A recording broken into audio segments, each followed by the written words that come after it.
सीखते हो, जैसे आप क्रिकेट सीखते हो, जैसे आप स्विमिंग सीखते हो, वैसे ही आपको एंटरप्रेन्योरशिप भी सीखना होगा। लोग क्या सोचते हैं कि मुझे बिजनेस करना है। बिजनेस एक आर्ट है, जिसको कि एंटरप्रेन्योरशिप बोलते हैं। ये एक आर्ट है, उसके लिए बहुत सारे स्किल्स चाहिए आपके अंदर। आप स्विमिंग करते हो, आप स्विमिंग में एक्सपर्ट हो, मतलब आप स्विमिंग में एक्सपर्ट हो। आप बाकी चीज़ों में क्रिकेट नहीं खेल सकते। लेकिन जो एंटरप्रेन्योर्स होते हैं, ये हर चीज़ में एक्सपर्ट होते हैं, राइट? इसमें क्या-क्या हम एक्सपर्ट होते हैं, तो उसी के एक्सप्लेनेशन के लिए ये पूरा का पूरा स्लाइडर मैंने आपके लिए बनाया है ये। चलते हैं हम लोग शुरू करते हैं, राइट? ये थोड़ा-सा स्लाइडर है, मैं इसको ज़्यादा आपको नहीं करूँगा, बस थोड़ा-थोड़ा आपको मैं इंट्रोडक्शन इस पे दूँगा क्योंकि बहुत सारी चीज़ें सर ने बता दिया है। ये सारी हिस्ट्री वगैरह है, ये सब जानने की अभी ज़्यादा ज़रूरत नहीं है, जब डिटेल में हम लोग बात करेंगे कभी वन टू वन, तो मैं बताऊँगा कैसे ह्यूमन साइकोलॉजी चेंज हो रही है टाइम टू टाइम। ये एक सोच है, एंटरप्रेन्योरशिप जो है एक स्टार्टअप का ये एक सोच है। मैं अभी किसी को नहीं ये नहीं कहता कि जो जॉब करते हैं वो गलत है या फिर जो बिज़नेस करते हैं वो ज़्यादा सही है। ये सबकी अपनी-अपनी सोच है और सोच के ऊपर ही सब कुछ होता है। अगर आप जिसका कि जिसके अंदर वो चीज़ें ग्रैब करने की पावर नहीं है कि वो मेंटल प्रेशर को झेल सके, वो उसके पास पैसे की कमी है, तो कहीं न कहीं आपको एंटरप्रेन्योरशिप के अंदर नहीं जाना चाहिए क्योंकि ये बहुत रिस्की हो जाता है। मैं डरा नहीं रहा हूँ, मैं आपको क्योंकि आप एक सही प्लेटफ़ॉर्म पे आए हो, एक सही जगह पे हो, तो आई थिंक कि मुझे मेरी फ़ॉर्मेलिटी है कि मैं आपको ये सारी की सारी चीज़ें रिस्पॉन्सिबिलिटी है मेरी, राइट? थोड़ा-सा वेट करेंगे बस, मैं बस आ रहा हूँ, जो जस्ट वेट, तो कोई कहीं नहीं जाएगा, बस एक बार कोई गेट पे है, बस जस्ट मिनट वेट।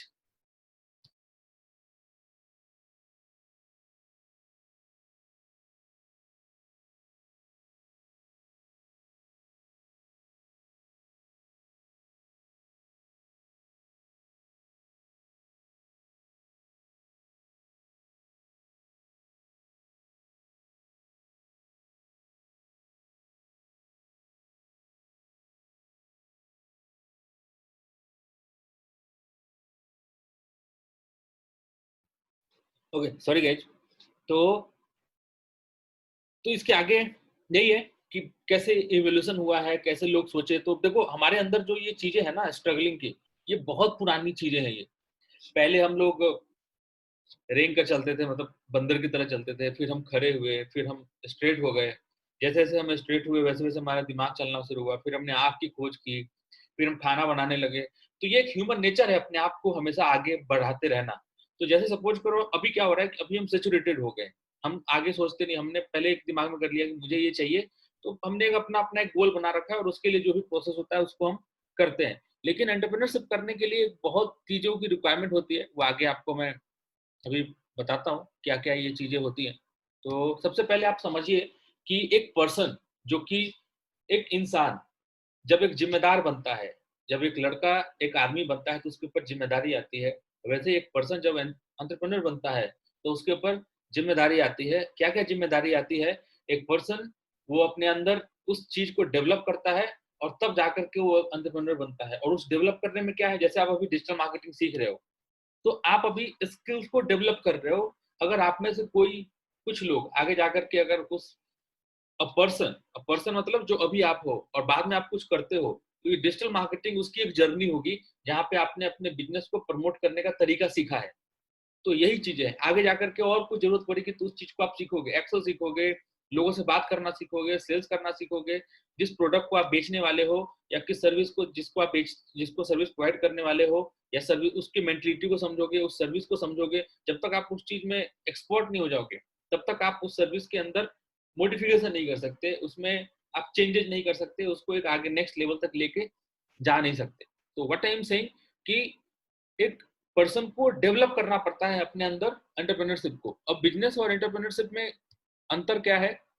जब हम सोसाइटी के लिए कुछ काम करते हैं, हमारा भला हो, साथ में सबका भला हो, हमारा थोड़ा ज़्यादा भला हो, दैट्स कॉल्ड एंटरप्रेन्योरशिप। मैं लेमन लैंग्वेज समझा रहा हूँ। और बिज़नेस में क्या होता है? सिर्फ हमारा भला हो। गल्ले पे बैठा हुआ एक दुकानदार जो कि सुबह में 10 बजे खोलता है और रात को 10 बजे बंद करता है, दैट्स अ बिज़नेस। उनका बिज़नेस है।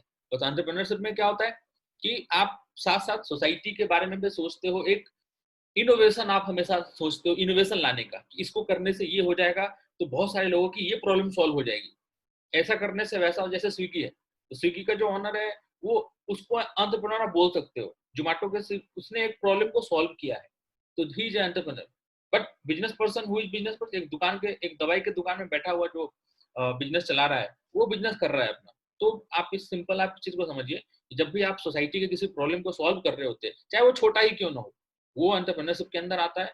और अगर आप कोई ऐसा ट्रेडिशनल बिजनेस कर रहे हो जिसमें कि सिर्फ आपका बिजनेस है, जिसमें कस्टमर आ रहे हैं और वही पारंपरिक चीजों को लेन देन हो रही है, चाहे किराना स्टोर हो, चाहे वो आपका बहुत सारे शोरूम वगैरह होते हैं, एट्स अ बिजनेस। ओके, तो ये अंतर है आपका, ये चीज आपको समझनी होगी।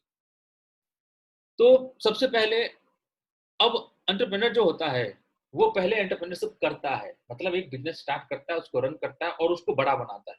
बड़ा बना करके फिर उसको सेल आउट करता है। आपने सुना होगा बहुत सारे बिजनेस पहले उसको बड़ा करते हैं, फिर उसको सेल करके फिर दूसरा स्टार्ट करते हैं।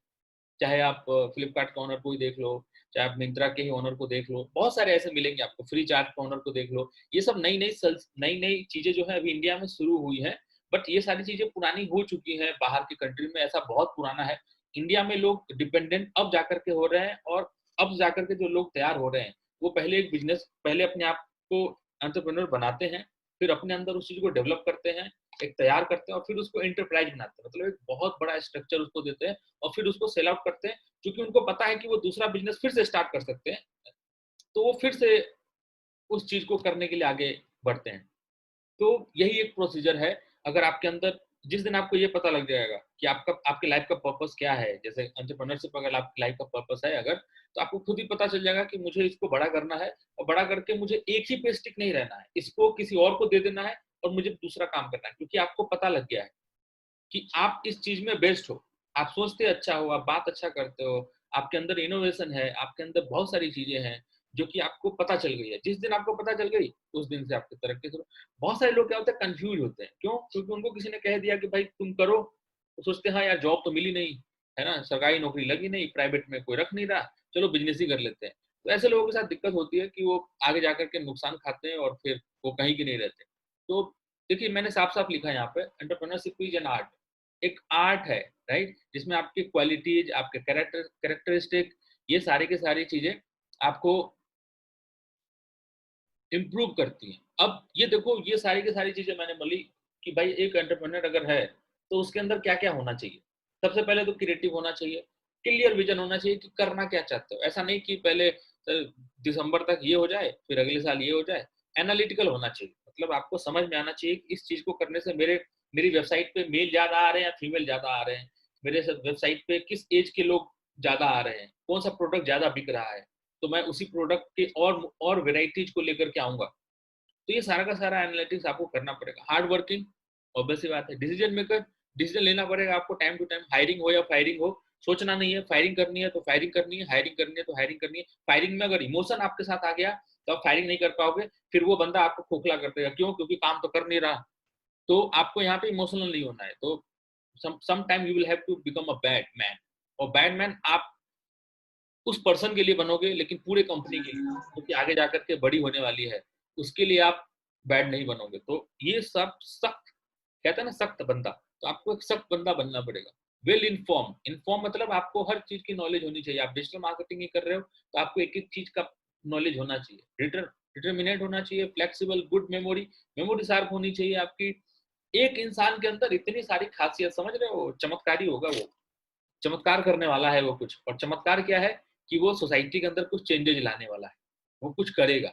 हजार लोग होते हैं, हजार में से कुछ ही लोग ये इतने इतने सारे एबिलिटी के साथ पैदा लेते हैं, और वो लोग आपको पता है कितने बड़े बड़े काम कर देते हैं। रिस्क टेकिंग, ऑप्टिमिस्टिक, हर चीज में सही सोचते हैं। एबिलिटी टू टेक वर्क, आप जो जॉब वाले लोग होते हैं वो 8 घंटे 10 घंटे करते हैं, मेरे को तो इतना ही चाहिए और इतने में इतना ही करूंगा।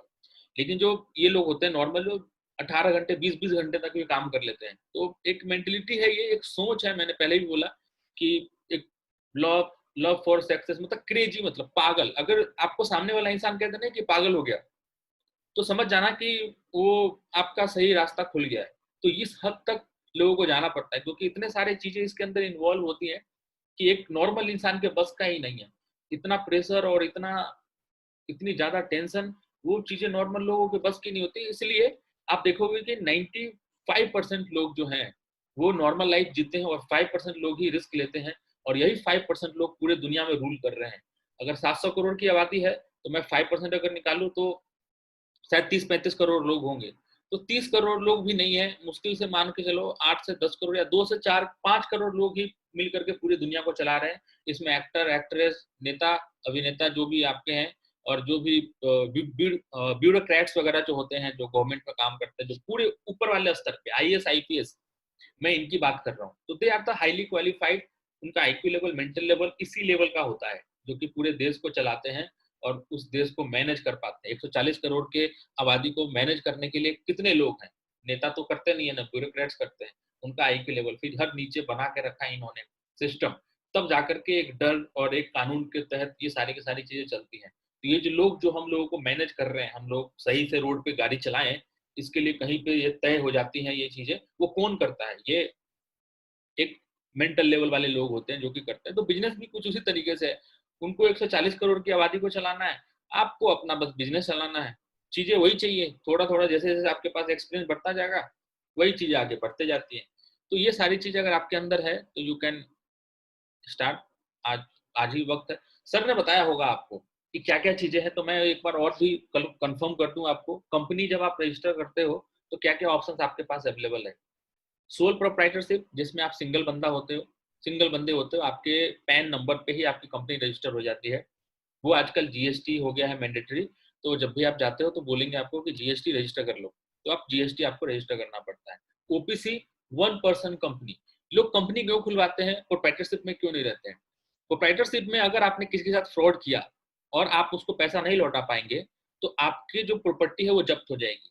जबकि जब कंपनी आप खोलते हो, चाहे प्राइवेट लिमिटेड कंपनी हो या limited liability private limited company हो, इसमें अगर आपने किसी के साथ फ्रॉड किया या फिर आपका नुकसान हुआ और इससे किसी का हो रहा है, तो आपकी कंपनी का जो एसेट है उसको जब्त किया जाएगा, न कि आपकी प्रॉपर्टी। जैसे आप ऑनर हो तो आपके घर और आपके जमीन पे कोई हाथ नहीं डालेगा।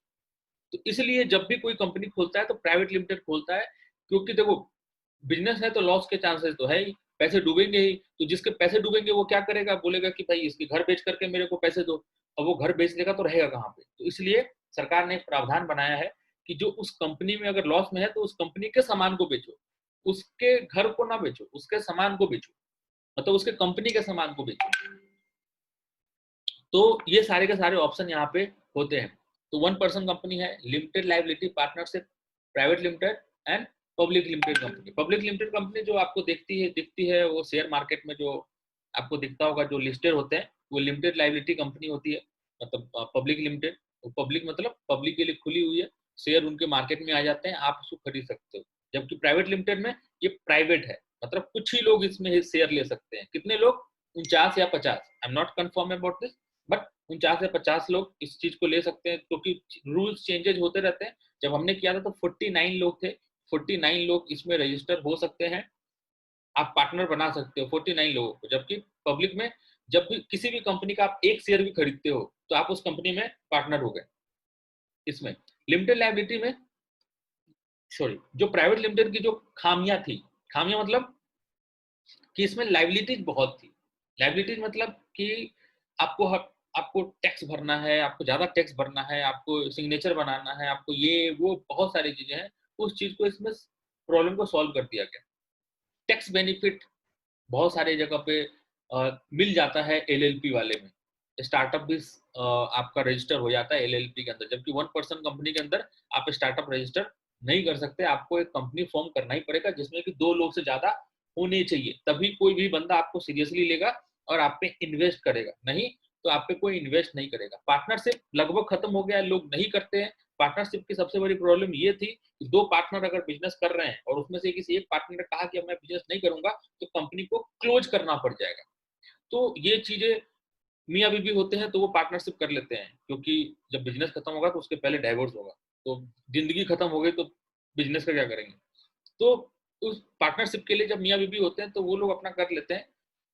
लेकिन अगर आपको इसी पार्टनरशिप का मॉडिफाइड वर्जन क्या है, लिमिटेड लायबिलिटी पार्टनरशिप, जिसमें कि अगर एक बंदा, जो कि 2 बंदों ने स्टार्ट किया और एक बंदा क्विट करता है या किसी कारण से उसकी दुर्घटना हो जाती है, तो कोई तीसरा बंदा आकर के उसको रिप्लेस कर सकता है, कंपनी बंद नहीं होगी। तो पार्टनरशिप और सोल प्रोप्राइटरशिप, ये चीज जो है वो लगभग खत्म हो गई है। अब ओपीसी लोग करवाते हैं, one person company. Limited liability company और प्राइवेट। तो आपको भी जब मौका मिलेगा करवाने का तो आप मेरे से भी कांटेक्ट कर सकते हैं। हालांकि जब आप सीए के पास जाओगे तो सीए आपको ऑप्शन देगा कि आपको क्या करवाना चाहिए। तो सिंपल है, जब आप स्टार्ट कर रहे हो तो आप सोल प्रोप्राइटर में कर सकते हो, बट ये लंबे समय के लिए नहीं चलेगा। सर ने बताया 40 लाख का जो होता है जीएसटी का, तब तक तो आप कर सकते हो। उसके बाद या तो आपको ओपीसी में करवाना पड़ेगा या फिर लिमिटेड लायबिलिटी कंपनी के अंदर आपको जाना पड़ेगा। ये एक आपको मैंने बेसिक इन्फॉर्मेशन दी बिजनेस स्टार्ट करने के लिए। हर किसी में जीएसटी रिक्वायर्ड है, राइट? चाहे वो सोल प्रोप्राइटर हो, चाहे पार्टनरशिप हो, चाहे ये हो। तो पार्टनरशिप के पक्ष में मैं नहीं हूँ, क्योंकि इसमें बहुत सारे डिमेरिट है। एक बंदा, झगड़े भी इसमें बहुत ज्यादा हो जाते हैं। तो कभी भी आप अपने जो दो दोस्त हैं, अभी भले ही आप लोग बैठ करके पुराने कॉलेज की बात करते होंगे, लेकिन जब पैसे की बात आती है तो बहुत सारे कॉन्फ्लिक्ट होते हैं। तो कभी भी पार्टनरशिप के चक्कर में मत फंसिएगा। वो बंदा कभी भी, उसके ऊपर कभी फैमिली प्रेशर आएगा, वो छोड़ के चला जाएगा। जब उसने छोड़ दिया तो आप गए, मतलब आपकी कंपनी गई। कंपनी बंद करके और फिर से दूसरी स्टार्ट करनी पड़ेगी। इंडिया में कंपनी स्टार्ट करना तो आसान है, लेकिन कंपनी बंद करना, यू डोंट नो कि कितना मुश्किल, राइट? आप बंद करना बहुत मुश्किल है। तो इस बात को भी आप अंदेशा आप रख लीजिए कि जब स्टार्ट करेंगे तो पूरे कॉन्फिडेंस के साथ और कम से कम 3 साल का समय लेकर के जरूर स्टार्ट करें। क्या आपके पास 3 साल का समय है? तभी आप कंपनी में आए। नहीं, अगर आप 6 महीने 1 साल में सोच रहे हो कि जज करूंगा, मैं देखूंगा, तो फिर चीजें जो होती हैं वो कॉम्प्लिकेटेड हो जाती हैं, फिर आपके हिसाब से नहीं चलती हैं। तो फिर आप बंद करते हो, फिर बंद करने में आपको पता है बहुत मेहनत लगती है। इसलिए सोच समझ करके आप इसको स्टार्ट करेंगे। ये मैंने उसी चीज को थोड़ा सा मॉडिफाइड कर दिया था कि कैसे एक पर्सन अपनी अपने लाइफ को चलाता है। ह्यूमन बीइंग जो होता है वो अपनी नॉर्मल लाइफ जी रहा होता है, फिर उसके अंदर कुछ चमत्कार होता है कि मुझे लाइफ में कुछ करना है, तो फिर वो अपने डेवलपमेंट की ओर जाता है, फिर वो प्रॉफिट के बारे में सोचता है, बिजनेस करूंगा, प्रॉफिट करूंगा, फिर वो एंटरप्रेन्योर बनता है, फिर वो प्रॉब्लम को सॉल्व करता है, फिर वो एंटरप्रेन्योरशिप के ऊपर बढ़ता है, फिर उसको बड़ा बना करके एंटरप्राइज बनाता है। तो इसी चीज को मैंने लिख रखा है यहाँ पे। तो अब मोटिवेशन क्या है? Party participants are motivated for, जो भी है इसके अंदर मोटिवेशन, देम सेल्फ, अपने आप में वो मोटिवेटेड हो, देयर फैमिली और उसके जो नियर जो लोग हैं। आपको सबसे पहले तो आपके आसपास के जो लोग हैं, अगर आप ये करना चाहते हो एंटरप्रेन्योरशिप, तो सबसे पहले आपको अपने आसपास के लोगों को बदलना पड़ेगा। आसपास के लोग अगर आपको कहते हैं कि नहीं आप इस चीज की तैयारी करो, बैंक, पीओ, क्लर्क, मैं इनको पूरा नहीं कर रहा, आप मेरी बातों को गलत मत लीजिएगा। ये क्लास का जो पर्पस है वही थोड़ा सा ऐसा है कि मुझे थोड़ा सा सख्त होना पड़ेगा, लेकिन कल से मैं बिल्कुल नॉर्मल हो जाऊंगा। कल से मैं आपको वही बोलूंगा, इसको करोगे तो ऐसी जॉब मिलेगी, इसको ऐसी जॉब मिलेगी। लेकिन आज की क्लास का थोड़ा सा जो वाइब्रेशन है वो थोड़ा सा ऐसा ही रहने वाला है, क्योंकि I am talking about the top 5% people, right? So आपको पता है ये कितना ये सख्त होने वाला है ये। तो आपकी फैमिली आपको सपोर्ट कर रही है कि नहीं कर रही है? आपके आसपास जो 5 लोग हैं उनको आप सेलेक्ट कर लो कि वो आपको मोटिवेट कर रहे हैं कि नहीं। अगर कोई बंदा उसमें से आपको निगेटिविटी डाल रहा है, यार खोल रहा है, तुम्हें तो कुछ पता ही नहीं है, बंद हो जाएगा, किस चक्कर में फंस रहा है, ये मेरे दोस्त ने ऐसा किया तो वैसा हो गया, उनको छोड़ दो। बोलो कि भाई तू 3 साल मेरे से बात मत कर, चौथे साल में तेरे पास आऊंगा। तो इस तरह की चीजें आपको सख्त होनी होगी, तभी जाकर के आप इसमें आगे बढ़ सकते हो, नहीं तो वो आपको हमेशा नीचे खींचेंगे। केकड़ा जो होता है ना, समुद्र के नीचे, समुद्र से जब केकड़ा निकालते हैं और उसको बर्तन में रखते हैं, तो मछली को क्या करते हैं, जो मछुआरे होते हैं उसको ढकते हैं, लेकिन केकड़े को नहीं ढकते, केकड़ा को खुला रखते हैं। तो किसी ने पूछा कि भाई इसको क्यों नहीं ढक रहे, ये भी बाहर निकल जाएंगे। तो मछुआरा बोल रहा था कि ये कभी नहीं निकलेंगे, क्योंकि इसके पीछे वाला जो केकड़ा है वो ऊपर वाले को खींच लेता है नीचे। कहाँ जा रहा है, मैं नीचे हूँ और तू ऊपर जा रहा है, नीचे आ। तो इसलिए उसको ढकते नहीं है केकड़े को। तो ये एक, समझो कि इंसान जो होता है, आपके जो आसपास के जो दोस्त है वो केकड़े की तरह ही होते हैं। एक रियल लाइफ एग्जाम्पल है ये, जहाँ पे कि आपको उन लोगों से थोड़ा सा बच के रहना पड़ता है। जब आप सक्सेस हो जाओगे फिर वो आपसे दूर चले जाएंगे, खुद ही अपना साइड कर लेंगे। और फिर ये सारी चीजें जो है वो रियल लाइफ में, देखो मैं बता सकता हूँ, सुजीत सर बता सकते हैं, और आप में से किसी ने किया हो तो वो बता सकते हैं, क्योंकि मैंने क्या बोला, सिर्फ 5%। तो 5% ही लोगों को पता है ये सीक्रेट कि कैसे ये चीजें होती हैं एक्चुअली में, राइट? तो अब आपको क्या क्या स्टेप्स फॉलो करने हैं। अब आप बिजनेस स्टार्ट करने वाले हो, सर ने जितना बताया उसके आगे का ये है। अब मैंने उसको क्या किया, उसी को लिख दिया है आपके, ताकि आपको चीजें समझ में आए। सबसे पहले आपको एक एड्रेस चाहिए बिजनेस स्टार्ट करने के लिए। सबसे पहले एक एड्रेस चाहिए, या तो आप को वर्किंग स्पेस में चले जाओ, को वर्किंग स्पेस में 2 से 3 हजार रुपए में आपको एक स्पेस मिल जाता है, आपको एक एड्रेस मिल जाएगा। जैसे आपको एड्रेस मिला, वैसे आपको अपनी कंपनी रजिस्टर करनी है, चाहे वो प्राइवेट लिमिटेड, चाहे वो आपको पब्लिक, चाहे आप पार्टनरशिप करो, मतलब जो भी आपको लगता है एलएलपी, उस समय के हिसाब से, आपके हैसियत के हिसाब से, आपकी सोच के हिसाब से, जो भी आपको लगता है तो आप स्टार्ट करो। आपको एक जीएसटी चाहिए, आपने जीएसटी ले लिया, फिर आपको एक पैन नंबर चाहिए होगा उस कंपनी के लिए। अगर आप ओपीसी करते हो तो आपका जो पर्सनल पैन है वही काम करेगा। नहीं, अगर आप कंपनी खोलते हो तो कंपनी का एक अलग से पैन बनेगा। पार्टनरशिप में भी कंपनी का अलग से पैन बनता है। Opening of A bank account, एक बैंक अकाउंट आपका बनेगा, बैंक अकाउंट खुलेगा आपका। फिर लोगो एंड ट्रेडमार्क, ट्रेडमार्क का सर ने बताया, लोगो आप डिजाइन करोगे फिर ट्रेडमार्क बनेगा आपका। फिर आपको क्या चाहिए, स्टेशनरी चाहिए, फिर फर्नीचर चाहिए, फिर मैन पावर चाहिए। फिर आपको क्या करना पड़ेगा, आपके अपने बिजनेस को एमएसएमई के अंदर रजिस्टर करना पड़ेगा। ये सारी चीजें आपको कौन बताएगा, मैं बताऊंगा, क्योंकि मैंने कर रखा है। तो मेरे से बेहतर आपको कौन बता सकता है इस बात को। रजिस्टर विथ उद्योग आधार, उद्योग आधार हर कंपनी का एक उद्योग आधार बनता है। ये जरूरी जैसे इंसान के लिए है जो इंडिया में रहता है, उसी तरह से हर बिजनेस के लिए ये उद्योग आधार जरूरी है।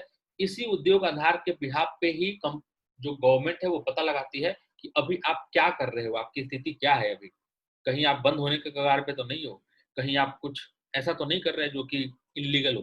तो सारी के सारी बैंक से लोन वोन लेने के लिए भी उद्योग आधार की ही जरूरत पड़ती है। Register with startup India initiative, मैं आगे बात करूंगा इसके ऊपर। बहुत सारे अभी मोदी जी ने बहुत सारे अभी चलाए हैं स्टार्टअप इंडिया के नाम पे, तो उसके बारे में जानेंगे।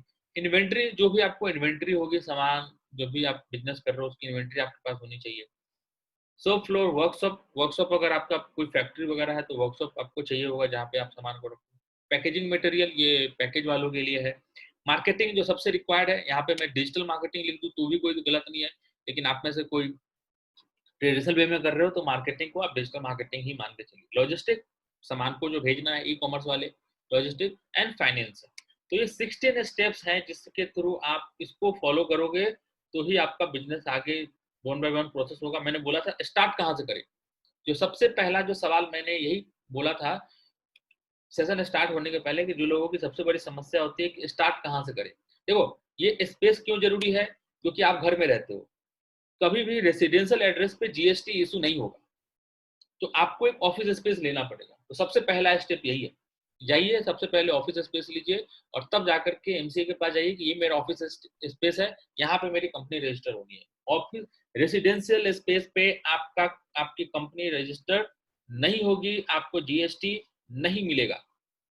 राइट, आप इस चीज को समझिए।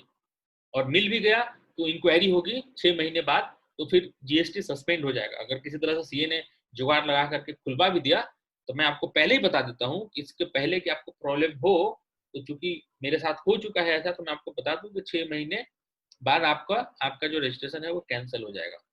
क्योंकि बहुत सारे स्टूडेंट है जो कि ऐसा किए हैं, तो उनके साथ ऐसा हुआ है, तो उसके हिसाब से मैंने आपको बता दिया है। तो आपको एक स्पेस तो रिक्वायर्ड है। हाँ, आपको पीडीएफ मिल जाएगा, कोई नहीं। आप पहले इस पे फोकस करिए, पीडीएफ का तो मेरे पास ये है, आप भी यही हो, मैं भी यही हूँ। पहले आप इस चीज पे फोकस करिए। मे बी तो फंड कहाँ से आएगा, देखिए फंड जो आता है वो 3 लोगों से आता है। पहला समझिए, फूल, एफ एफ एफ, 3 एफ से आता है। सबसे पहले कोई बेवकूफ आदमी देखिए जिसको कि आप समझदार है ना, आप एंटरप्रेन्योरशिप करने वाले हैं, टॉप 5% लोगों में से हैं आप, तो आप कितने समझदार होंगे आप समझिए। तो नीचे के जो 95% है उनको पकड़िए, उनमें से किसी एक को, और उनको सपने दिखाइए। फूल पहला। फैमिली, फैमिली मेंबर को कहिए कि मैं करना चाहता हूँ, फैमिली को फूल नहीं बनाना है। राइट, फैमिली को सच्चाई बतानी है कि मेरा ये एम है और वो। एंड फ्रेंड्स, अगर आपने ऐसे फ्रेंड्स बचपन से अभी तक बनाए हैं जो कि आपके लिए मर मिटने के लिए दावा कर रहे थे रात के अंधेरे में, और कभी कभी किसी रेस्टोरेंट में, कभी किसी बार में, कि भाई तेरे लिए मैं मर जाऊंगा, तो उन लोगों से आप वो रिक्वेस्ट मांग के देखिए कि क्या कहते हैं वो। इसी समय पहचान भी हो जाएगी कि आपको आपके ऊपर मर सकता है या फिर क्या कर सकता है। राइट, तो ऐसे दोस्तों को आपको ढूंढना है। फैमिली मेंबर तो अपने ही है, उनको तो उनके पास तो कोई ऑप्शन ही नहीं, लेकिन फूल्स और फ्रेंड्स इनको आपको ढूंढना पड़ेगा।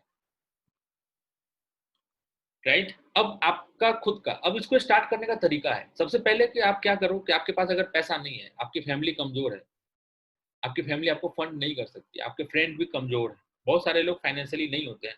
अब मेरे जैसे दोस्त हैं, तो मेरे दोस्त जॉब करते हैं, तो उनके पास इतना पैसा नहीं होगा वो मुझे दे सके। तो ऐसे बहुत सारे लोग हैं जिनके साथ ऐसी कंडीशन हो सकती है, तो क्या करेंगे, बैंक के पास जाएंगे, बैंक भगा देगी कि भाई अभी तो तुम्हारा स्टार्ट भी नहीं हुआ, बैंक पैसे नहीं देती।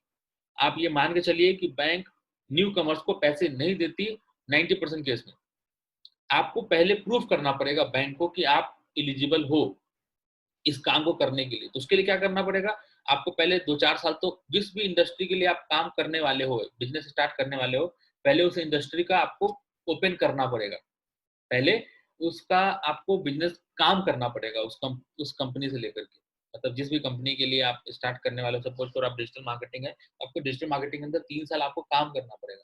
आप कोई प्लास्टिक की फैक्ट्री बैठा रहे हो, तो आपको प्लास्टिक की फैक्ट्री में 3-4 साल काम करना पड़ेगा, ताकि जब आप बैंक में लोन के लिए जाओगे, तो आप बताओगे कि भाई देखो मेरे पास काम करने का एक्सपीरियंस है, मैं इस कंपनी में टीम लीडर था या फिर वहाँ का सुपरवाइज़र था, तो मुझे पता है कि कैसे ये काम होता है। फिर आपको इनिशियल कभी भी आपको 100% पैसा बैंक नहीं देती है।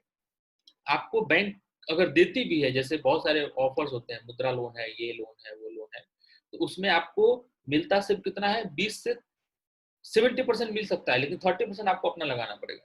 40 जितना पैसा आप लगाओगे, बैंक उतना ही ज़्यादा कॉन्फिडेंट हो जाएगी कि बंदा सीरियस दिख रहा है। नहीं तो उससे जब बोलोगे कि 100 के 100% दे दो, तो बैंक खुद ही समझ जाएगी, अच्छा ये डुबाएगा लगता है। ऐसे ही आपको पता है नॉन परफॉर्मिंग एसेट कितने घूम रहे हैं इसके। सीड मनी ओन, अब इसके लिए आपको क्या करना पड़ेगा, अपने अपने पैसे को कमाने के लिए आपको काम करना पड़ेगा किसी कंपनी में। 2 साल, 3 साल, 4 साल जितने भी आपके फंड हैं, पहले तो आपको 3 साल के लिए कंपनी के खर्चे और अपने खर्चे की व्यवस्था करनी पड़ेगी। 3 साल का नहीं कर पाओगे तो कम से कम 2 साल का, 2 साल का भी नहीं कर पाओगे तो कम से कम 1 साल का व्यवस्था आपको करना पड़ेगा। कंपनी के खर्चे और अपने रहने-खाने का खर्चा, क्योंकि 1 साल तक आपको कोई पैसा नहीं आने वाला, ये तो आपको मान के चलना पड़ेगा। सॉरी, तो ये हो गए। आपको सर ने बोला होगा वीसी, सीड मनी, जो अब सीड मनी कुछ भी हो सकता है। आप ये ओन तो आपका हो गया, सीड मनी कहीं से भी मिल जाता है वो। आपका जो फ्रेंड्स वगैरह होते हैं उसको सीड मनी बोलते हैं, फ्रेंड्स फैमिली से जो मिलता है वो सीड मनी होता है, मतलब शुरुआत में सिर्फ पुश करने के लिए। बैंक लोन आपको मिल जाता है यहाँ पे, राइट? मैंने बताया बैंक लोन की कंडीशन। और वीसी मतलब वेंचर कैपिटलिस्ट, ये लोग कैपिटलिस्ट मतलब इनके पास बहुत पैसा होता है। ये डिफरेंट डिफरेंट आईएएस आईपीएस लोगों से पैसा कलेक्ट करते हैं और इनके पैसे को दुगना तिगुना करने का दावा करते हैं। तो इनके पास फंड होता है। अब ये लोग क्या करते हैं, इनके पास बहुत सारे पढ़े लिखे लोग बैठे होते हैं जो कि बिजनेस को समझते हैं। ये बिजनेस मोबाइल ऐप बना रही है, जैसे स्विगी है, तो स्विगी मोबाइल ऐप बना रही है जो कि ये काम करती है, फूड डिलीवरी का काम करती है। फूड डिलीवरी का काम जो है, वो 20 करोड़ लोग फूड डिलीवरी में ऑर्डर कर रहे हैं, तो स्विगी और जोमेटो दो लोग हैं, तो इन दोनों का 50-50% शेयर होगा। तो 50% लोग कितने हो गए, 10 करोड़। 10 करोड़ लोग जो हैं वो अगर 200 रुपए का अगर हफ्ते में 3 दिन में ऑर्डर करते हैं, तो 600 रुपए हो गए। तो 10 करोड़ को 600 से मल्टीप्लाई कर दिया, तो उस हिसाब से कैलकुलेट करते हैं और ये पता लगाते हैं कितना पैसा इनको देना चाहिए। तो मतलब एक मैंने एक एग्जांपल बताया, but reality is something different, कि वो लोग पूरा कैलकुलेट करते हैं एंड देन दे डिसाइड कि आपको देना चाहिए कि नहीं। प्रॉफिटेबिलिटी दिखनी चाहिए, ये सबसे ज्यादा जरूरी है कि आपके बिजनेस में लॉन्ग टर्म, ऐसा नहीं कि अगले ही साल 3 साल 5 साल आपने बनाया होगा कि मेरे तीसरे साल मुझे प्रॉफिट स्टार्ट हो जाएगा। इसको बोलते हैं ब्रेक इवन। ब्रेक इवन मतलब अगर आपने 1 करोड़ रुपए लगाए, तो ये 1 करोड़ रुपए कब आपको आ जाएंगे वापस। और इतना ही नहीं, ब्रेक इवन किसको बोलते हैं, ये 1 करोड़ रुपए अगर बैंक में होता, तो आपको इसके ऊपर 7% का एफडी इंटरेस्ट मिल रहा होता। तो 1 करोड़ 7 लाख रुपए हो गए, ये हो गया। प्लस अब इसमें से घटेगा क्या, इन्फ्लेशन। एक साल में जो महंगाई बढ़ी थी वो घटेगी, तब जाकर के कैलकुलेट करते हैं कि 1 करोड़ 5 लाख रुपए एक साल के बाद, 3 साल के बाद कितने हो गए, 7% के हिसाब से आप जोड़ लेना। तो उतने पैसे आपको एज्यूम करना पड़ेगा कि इतने पैसे मेरे पास अगर आते हैं तभी मेरा ब्रेक इवन होगा। नहीं तो 1 करोड़ रुपए 3 साल तक आप खर्च कर रहे हो और 3 साल के बाद आपके पास 1 करोड़ रुपए आए, एज्यूम करो, आप कह रहे हो कि ब्रेक इवन हो गया। ब्रेक इवन मतलब मेरे पैसे वापस आ गए, नहीं आए आपके पैसे वापस। ये 7% का बैंक लॉस कौन उसको ऐड करेगा। तो 21 लाख रुपए तो आपके ऐसे ही हो गए। तो 21 लाख रुपए आप पहले वो करो, तो उसके लिए फिर से 6 महीने। तो ये कैलकुलेशन है, थोड़ा सा डेप्थ में जाना पड़ता है जब भी हम बिजनेस कर रहे होते हैं। इसीलिए मैंने बोला कि ये चीज भी ऐसी है जो कि आपको सीखनी होगी। डिजिटल मार्केटिंग तो मार्केटिंग कर लोगे, बिजनेस को रन कर लोगे, लेकिन ये सारी चीजें आपको खुद अंदर में डेवलप करना पड़ेगा इन सब चीजों को। अब पैन कार्ड वैन कार्ड, आपको बैंक अकाउंट खुलवाना है, वो सारी चीजें मैंने लिखी है कि बैंक अकाउंट के लिए आपको क्या चाहिए। आपको पैन आईडी चाहिए, आपको कोई भी ट्रेनिंग सर्टिफिकेट चाहिए बिजनेस स्टार्ट करने के लिए। बैंक का लोन के लिए आपको बैंक अकाउंट खुलाना पड़ेगा। लोगो, ट्रेडमार्क, फर्नीचर, स्टेशनरी, जो भी चीजें थी मैंने उसको थोड़ा सा डिस्क्राइब कर दिया, जो मैंने बता दिया आपको ऑलरेडी, बस उसको मैंने यहाँ पे लिख दिया था, ताकि कल को आप पीपीटी देखो तो आपको चीजें समझ में आ जाए कि मैंने क्या बोला। मार्केटिंग का ये पर्पस है, मार्केटिंग आपको पता ही है, अभी आप सब कोई नए हैं यहाँ पे, जो पुराने हैं उनको भी मार्केटिंग समझा दिया है, जो नए हैं उनको वो समझने वाले हैं। तो इस पे ज़्यादा हम फोकस नहीं करते हैं। तो मार्केटिंग तो आपको मैं पूरा का पूरा बताऊँगा ही कैसे मार्केटिंग करते हैं। फिर यहाँ पे चीज़ें आती हैं domain of marketing, right? Know the product, ये सारी की सारी चीज़ें थोड़ी-सी टिपिकल मार्केटिंग के अंदर आ जाती है। आपको रिसर्च करना है, आपको ट्रेनिंग एंड डेवलपमेंट देना है। जब भी कोई काम स्टार्ट करोगे तो आप अकेले थोड़ी ना करोगे।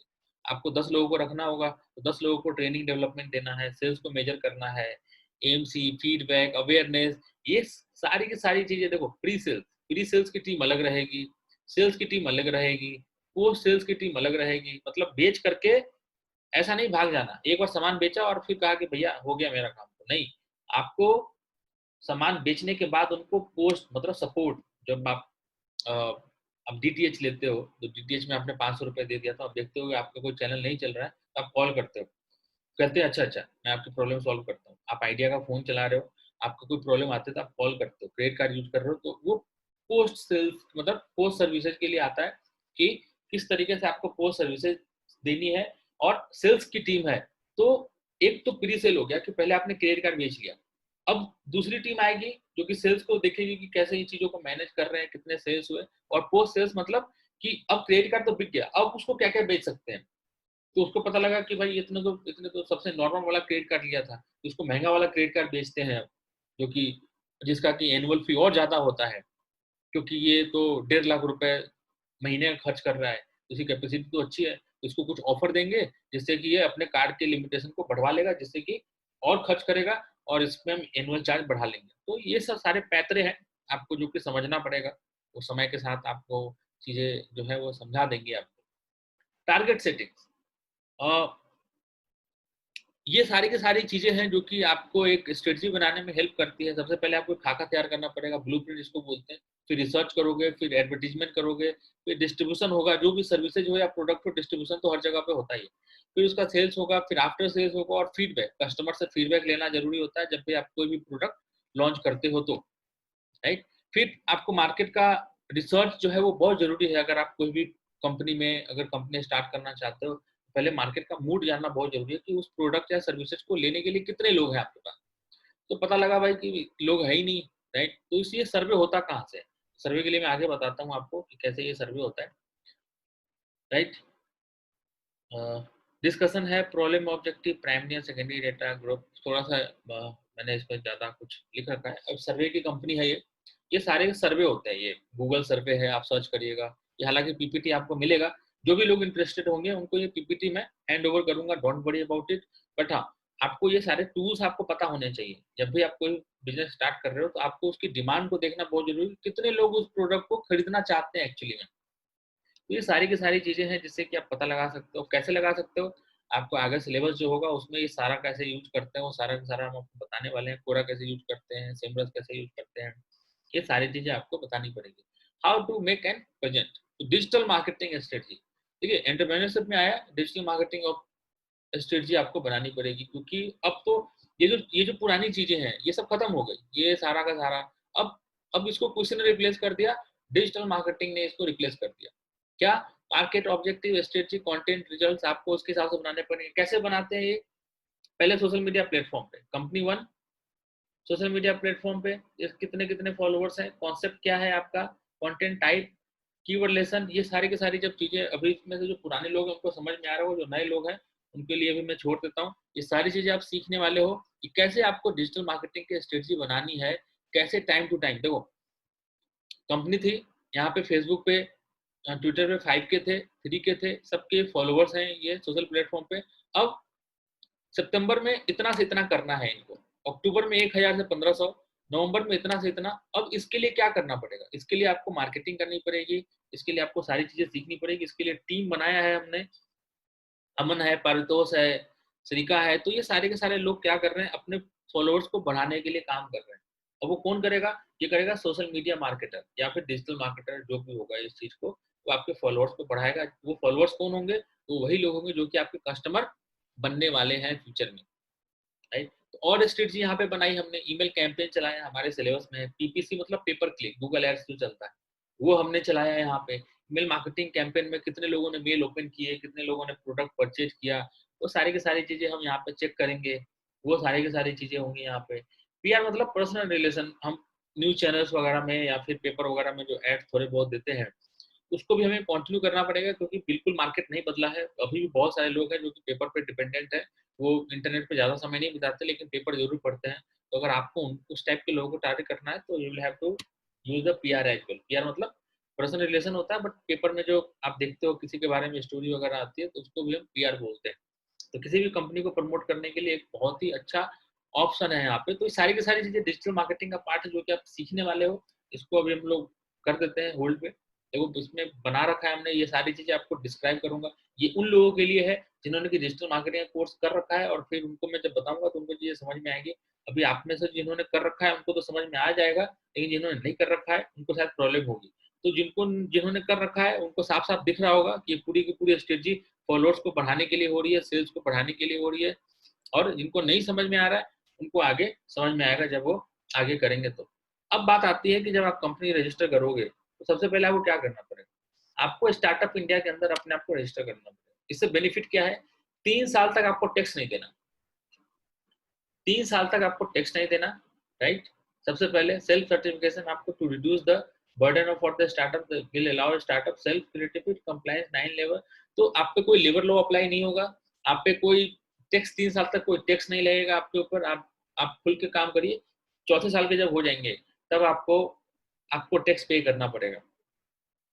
इसके लिए कंडीशन क्या है कि कंपनी जो है वो 7 साल से कम पुरानी होनी चाहिए। 7 साल से कम, 7 साल से जो ज़्यादा चल गया, समझो कि वो निकल पड़ी कंपनी उसकी। मेरी कंपनी 2013 में स्टार्ट हुई थी, 2020 हो गया, 7 साल हो गए, अब मेरी कंपनी रजिस्टर नहीं हो सकती है स्टार्टअप इंडिया के अंदर। अब आप लोग जब स्टार्ट करोगे, you can register your company in this segment. तो ये सारे कुछ हैं, आप देख सकते हो इस चीज़ को। 10,000 करोड़ का फंड है इनका स्टार्टअप इंडिया के लिए, आप उसको यूटिलाइज़ कर सकते हो। ये किसको है? ये बैंक को जाता है। अब बैंक आपको कब लोन देगी? उसके लिए बैंक के बहुत सारे क्राइटेरिया हैं, वो फुलफिल करेगा। आपको जो भी आपका सीए होगा, वो आपको एक बी प्लान बना के देगा। आप बैंक के पास जाओगे, अगर आपका पैसा पूँजी पूँजी वाला काम है तो। अगर सर्विसेज़ वाला काम है, जो कि कंप्यूटर से हो सकता है, तो मुझे नहीं लगता कि ये जो मेरा जो कंप्यूटर है ना, ये मेरे लिए फैक्ट्री है। आप नहीं मानोगे, बट मेरी कंपनी का टर्नओवर पिछले साल 2.5 करोड़ का रहा है और ये सिर्फ लैपटॉप यूज़ करके। मेरे को कोई फैक्ट्री बैठाने की ज़रूरत नहीं है, मेरे को कोई ज़मीन लेने की ज़रूरत नहीं है, मेरा कोई भी वो नहीं है। बस ये लैपटॉप है मेरे पास और लैपटॉप से मैंने पूरी दुनिया को एक एक समान यहाँ पे ला कर के खड़ा कर दिया है। तो this is the benefit of online services. Online services का यही है कि आपको कुछ नहीं करना, सब कुछ इमेजिनरी होगा और आपका काम, ये चीज़ें सारी हो जाएँगी। तो नेशनल क्रेडिट गारंटी थोड़ा-सा आपके लिए टेक्निकल हो सकता है, बट आप चीज़ों को समझिए कि आपको बहुत सारे बेनिफिट्स मिलेंगे। मतलब लोन जब लेने जाओगे, तो भी आपको थोड़ा-सा आपको सहूलियत दी जाएगी, आपको थोड़ा ज़्यादा लोन दिया जाएगा। No capital tax for 3 years, मैंने पहले बताया आपको, कोई टैक्स नहीं पे करना आपको। अगर आपको टैक्स एक्जम्पशन भी for investment of higher value, अगर आप थोड़ी हायर वैल्यू करते हो, इसमें सब्सिडी भी मिलती है। कल को आप कहीं बाहर जाते हो किसी दूसरे कंट्री में अपने प्रोडक्ट का किसी सेमिनार में, वेबिनार में, सॉरी सेमिनार में जाते हो अपने प्रोडक्ट को, जैसे लगता है ना अपने ट्रेड इंडिया में, आप जाते हो तो सरकार आपको पैसे देती है कि भाई आप जा रहे हो तो आपकी फ्लाइट में रिबेट देगी, आपके जो लोग होटल में है उस पे पैसा देगी, आपको रहने खाने में भी आपको सब्सिडी देगी। सरकार अपने तरफ से बहुत हेल्प करती है बिज़नेस को ग्रो करने के लिए, क्योंकि सरकार को ये पता है कि जॉब तो नहीं दे सकते वो। हर इंडियन को वो जॉब नहीं दे सकते, हर भारतवासी को जॉब नहीं दे सकते, इसलिए उनके पास एक ही सॉल्यूशन है कि वो बिज़नेस को बढ़ावा दें। हम और आप जैसे लोगों को आगे बढ़ाएँ, उनको जो फैसिलिटी मिले ताकि वो 10, 20, 50, 100 लोगों को जॉब दे सके, जिससे कि वो गवर्नमेंट के सर पे जाके ना बैठे कि भाई तुम मुझे जॉब दो। अभी जैसे बेरोज़गारी दिवस मना रहे थे, मोदी जी के बर्थडे के दिन, तो वो सब काम ना हो, क्योंकि इतनी बड़ी पॉपुलेशन है, सबको जॉब देना पॉसिबल नहीं है। चाहे वो कांग्रेस की सरकार हो, चाहे बीजेपी की सरकार हो, it's impossible to provide a job to everyone, right? तो उसके लिए क्या है, सरकार ने अपनी नीति बनाई है कि ज़्यादा से ज़्यादा लोगों को बिज़नेस की तरफ मुँह मोड़ा जाए, सेल्फ डिपेंडेंट बनाया जाए, ताकि अपने कमाने खाने का व्यवस्था, देखो जॉब भी करते हैं तो लोग कमाते ही खाते हैं। तो सिंपल जिसके लिए लोग मारा-मारी करते हैं। 3rd grade job, 4th grade जो जॉब होती है, क्लर्क वाले होते हैं, ये सारे होते हैं। तो इसमें भी क्या होता है, लोग पूरी ज़िंदगी सिर्फ़ कमाने खाने पे ही, लेकिन सिक्योरिटी रहती है वहाँ पे, बस एक चीज़ उनका है, नहीं तो पूरी लाइफ़ वही चाहते हैं कि बिज़नेस भी में भी ऐसी फैसिलिटी दे दी जाए, जिससे कि उनको कमाने खाने की दिक्कत ना हो। अगर कोई फैक्ट्री बैठा रहा है, तो गवर्नमेंट उसको हेल्प करती है कि आप फैक्ट्री बैठा रहे हो, ठीक है, थोड़ा बहुत नुकसान भी हो गया तो सरकार कहती है कोई बात नहीं। अभी जैसे लॉकडाउन हुआ, बहुत सारे लोगों को नुकसान हुआ, तो सरकार ने कहा चलो जो फंड रिलीज किया है 20,000 का, 2 लाख करोड़ का, कितना 20 लाख करोड़ का, उसमें बहुत सारे कंपनी को उसने कहा कि चलो जिसको पैसे की जरूरत है उसको और पैसा दो, भले वो पुराना पैसा ना चुकाए हो, लेकिन उनको और पैसा दो ताकि वो अपने जो बिजनेस जो ठप हो गया था उसको आगे बढ़ा सके। देखिए सरकार के, सबसे पहले तो आपके सरकार के, अगर आप बिजनेस स्टार्ट करना चाहते हो, कुछ प्रोडक्ट बेस है आपका, कोई प्रोडक्ट है, तो आपको जा करके सरकार के हर वो नीति को समझना पड़ेगा। और वो नीतियाँ कहाँ पता चलेंगी, मैंने एक साइट बताया आपको, बताया नहीं अभी, अब बताता हूँ, startupindia.com। आप वहाँ पे जाएंगे, गवर्नमेंट के जितने भी पॉलिसीज हैं, देखो मुझे भी सारे पॉलिसीज नहीं पता होते, याद रखना बहुत मुश्किल है। देखो अटल इनोवेशन मिशन है, बिल्डिंग एंटरप्रेन्योर्स है, डेडिकेटेड प्रोग्राम इन स्कूल्स है, ये सारे के सारे वो चलाते हैं अपने गवर्नमेंट जो है। देखो गवर्नमेंट के पास ऑप्शन नहीं बचे, गवर्नमेंट के पास एक ही ऑप्शन है, आप गवर्नमेंट से जॉब मांगने जाओगे, गवर्नमेंट कहेगी कि भाई मेरे पास तो जॉब ही नहीं। तो अब क्या ऑप्शन है, तो creating a job is better than finding a job, सरकार का ये नीति है। Creating a job is better than finding A job. अब उसके लिए आपको जो करना है आप करिए, आपका इंटरेस्ट है, आपको हेल्प चाहिए, आप हेल्प करिए। आपको अगर मेंटोर से हेल्प चाहिए, जैसे हम लोग थोड़े बहुत, जिनको थोड़ी बहुत जानकारी है, उनसे अगर थोड़ा बहुत हेल्प चाहिए तो आप मेरे से, हम लोग से भी हेल्प ले सकते हो।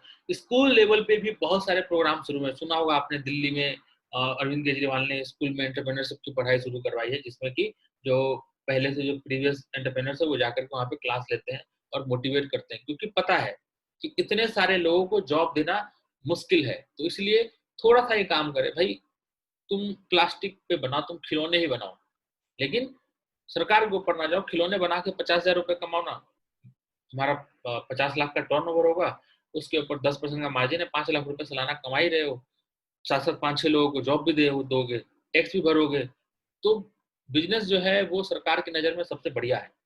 वो सरकार आपके, सरकार की नीतियों में भी आपको दिखेगा, लेकिन आपको थोड़ा सा स्किल होना पड़ेगा, आपको इंफॉर्मेटिव होना पड़ेगा कि मुझे कहाँ से ये चीजें आसानी से मेरे पास आ जाएं, कितनी आसानी से मुझे ये सारी की सारी चीजें मिल सकती हैं। आपको इन्फॉर्मेशन गेन करना पड़ेगा, सरकार आपके पास नहीं आएगी, आपको सरकार के पास जाना पड़ेगा। और सरकार कहाँ मिलेगी आपको, सरकार मिलेगी startupindia.com पे। ये सरकार के जितने भी पॉलिसीज वगैरह हैं वो स्टार्टअप इंडिया पे इन्होंने हार्ड टू वर्क, ठीक है, बताइए। अब ये गवर्नमेंट की साइट है उनका, तो चलिए यहाँ पे नहीं मिला तो nca.gov.in, यहाँ पे आपको मिल जाएगा। यहाँ पे सारी की सारी चीजें होंगी, जहाँ पे आप थोड़ा सा जाइए, यहाँ पे अपना समय बिताइए। और देखिए अभी किसी का कोई फिक्स नहीं है, इसलिए मैं अभी आपको कुछ बता नहीं सकता कि आपको किसके पास जाना चाहिए, कैसे करना चाहिए। अभी बस आपको एक ओवरव्यू मैं दे रहा हूँ। आपको ये सारी चीजें जो आप सुन रहे हो, शायद मुझे लगता है पहली बार सुन रहे होगे ये सारी चीजें जो मैंने मैंने अभी आपको बताया है। तो अब मेरा काम था आग लगाना, मैंने इग्नाइट कर दिया कि भाई देखो ऐसी ऐसी चीजें होती हैं। कल को अगर आप सोचोगे तो आप नए नहीं होगे, आपको टर्म्स पता है कि अगर आपको लोन चाहिए तो आपको एक बार सरकार के पास जाना पड़ेगा। सरकार के बहुत सारे मुद्रा लोन है, आपने सुना होगा 10 लाख का लोन बिना किसी गारंटी का सरकार देती है, वो मिलता है। मतलब आप 1 करोड़ का लोन लेने जाओगे तो आपको नहीं मिलेगा, लेकिन 10 लाख का लोन आपको आसानी से मिल जाएगा। एक सरकार की एक और पॉलिसी आई है 59 मिनट लोन, 59 मिनट के अंदर लोन आपको मिलेगा। ये सरकार ने हर बैंक वाले को बोला है कि जो लेने आएगा उसको लोन दो तुम। अब कुछ लोग कहते हैं पैसा नहीं है मेरे पास, मैं बिजनेस कैसे स्टार्ट करूं। आपको क्या पता है 59 मिनट लोन जो है, पीएसबी 59 मिनट लोन, 59 मिनट के अंदर अंदर आपका लोन अप्रूव होगा। लेकिन आपको पता ही है सरकारी लोग बैठे हैं, बैंक का ऐसे ही दिवालिया घसका हुआ है, आपने 59 मिनट में लोन अप्रूव करा लिया और आप पैसा नहीं चुकाए तो वो कहाँ जाएंगे।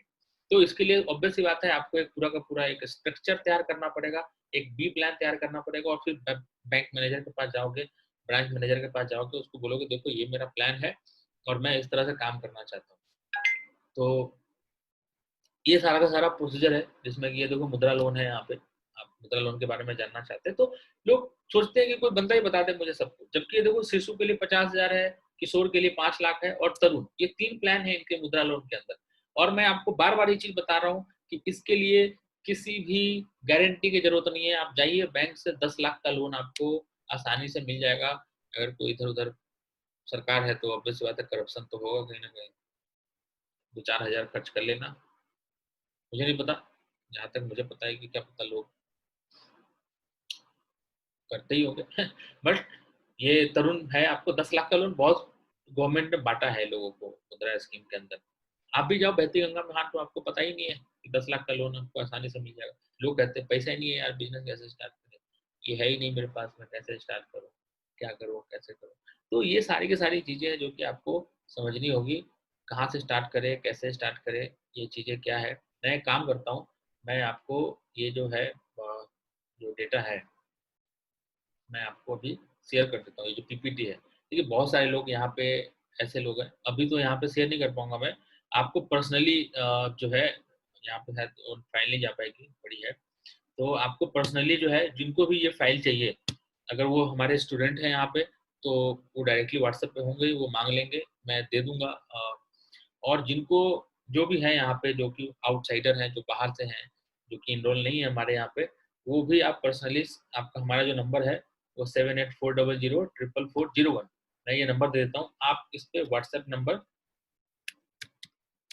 4441, ये नंबर है, सपोर्ट का नंबर है हमारा। आप इस पे ऊपर बोलेंगे कि मनीष चौहान जी ने कल जो सेशन लिया था, आप उसका पीपीटी को दे दीजिए, तो आपको पीपीटी आपको हैंड ओवर कर दिया जाएगा। इसमें वो सारी इन्फॉर्मेशन है, मैं आपको बार बार कह रहा हूँ, इसमें वो सारी इन्फॉर्मेशन है जो कि एक एंटरप्रेन्योर बनने के लिए चाहिए होता है। बस आपको इसको समझने के लिए, आप समझ तभी पाओगे जब आपको कोई समझाने वाला होगा।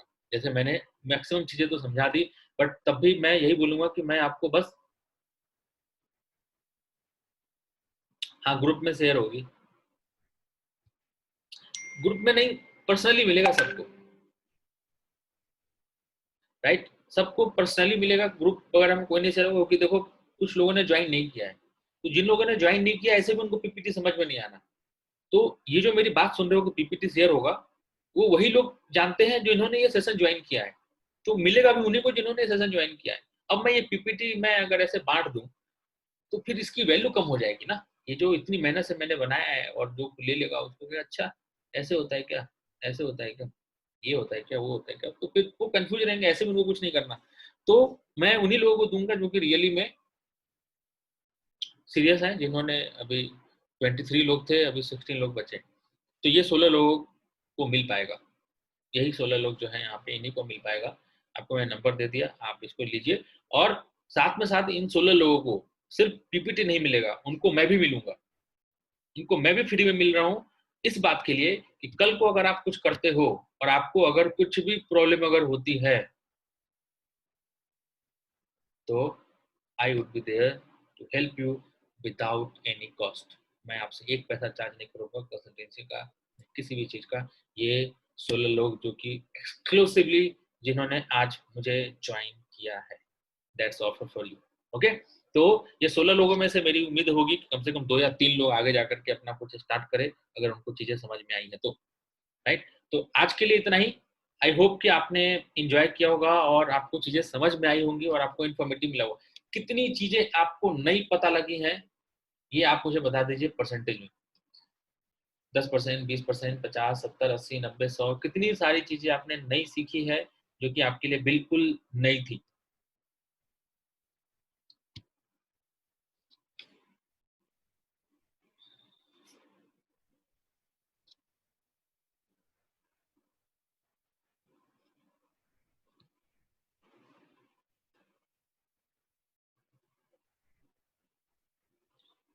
गुड। तो, तो सही है, सबको एवरेज सबका पता लग गया हमें कि सबने, किसी को 70, 75 हिसाब से। तो आपको जो चीजें पता लगी, अब देखो ये तो मैंने जो बताया ये इतने इतने देर का है नहीं, ये और लंबा है। सर आए फिर मैं आया, तो अपने तरफ से कोशिश की कि बस एक मैं आग लगा सकूं, मैंने बस चिंगारी लगाई है। अब आग आपने लगाना है, क्योंकि मेरा जो काम था वो मैंने कर दिया। जो चीज नहीं बता पाया वो चीज पीपीटी के अंदर है, और जो चीज नहीं बता पाया फ्यूचर के लिए, जो कि इसका रिलेशन नहीं है वो चीज, क्योंकि वो ज्यादा एडवांस हो जाएगा और आपको समझ में नहीं आएगा। जैसे कि मैंने बोल दिया कि सरकार के बहुत सारे प्लान हैं, जैसे कि मुद्रा लोन बोल दिया, 59 मिनट लोन बोल दिया, ऐसे ही उनके बहुत सारे और भी वो हैं, इनके प्लान है गवर्नमेंट के, सीट भी है, वो आपको इन सब चीजों पर रिसर्च करना पड़ेगा। मतलब कि अगर आपने ये डिसाइड कर लिया कि you want to start your business online और ऑफलाइन, और वो जो फीचर्स मैंने बताए आपको कि एक एंटरप्रेन्योर के अंदर वो होने चाहिए, अगर वो है तो आप इस कारण से, क्योंकि आपके पास पैसा नहीं है, ये एक्सक्यूज आप नहीं दे सकते। ये मैंने आज आपको बता दिया। और मैं बताऊं, ये सिर्फ टॉप 5% लोगों को पता है ये बात, 95% लोगों को पता ही नहीं है, क्योंकि वो पता ही आपको डरते हैं। तो ये 5% लोग ही को ही पता होता है कि पैसे जो है वो सरकार देती है, सरकार से जितना हो सके ले, अपने पैसे लगाओ, कुछ करो। लेकिन 3 साल बिना पैसे का, 1 साल बिना पैसे का कैसे रहोगे, कैसे जियोगे?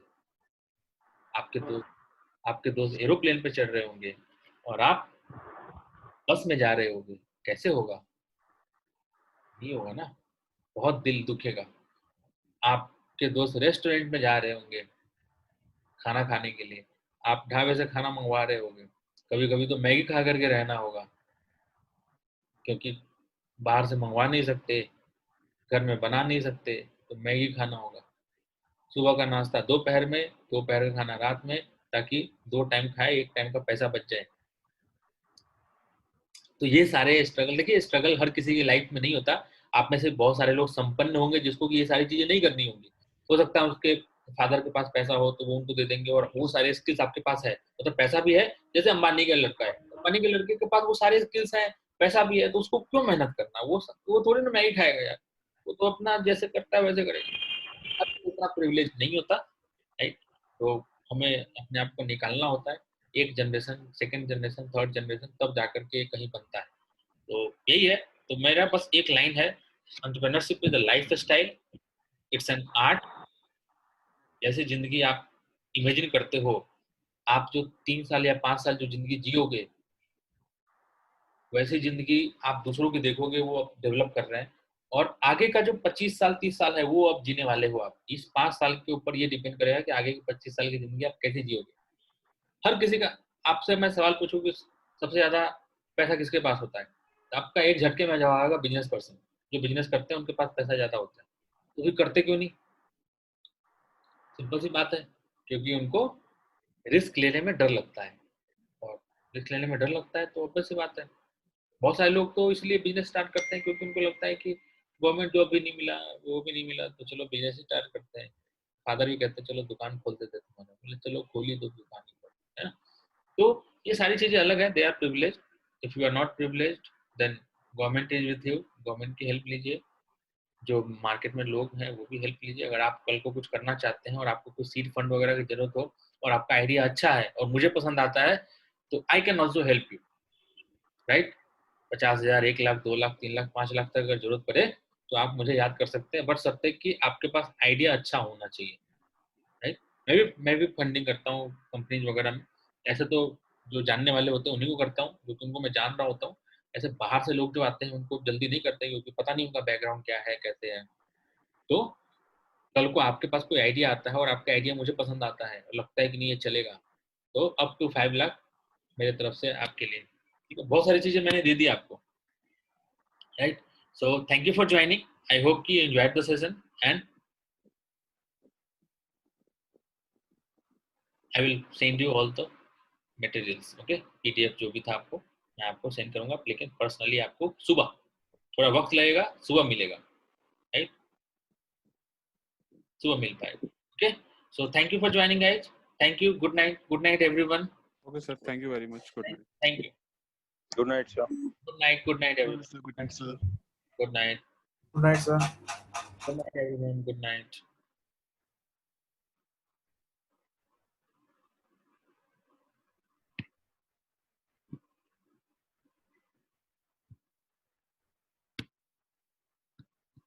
Good night, good night.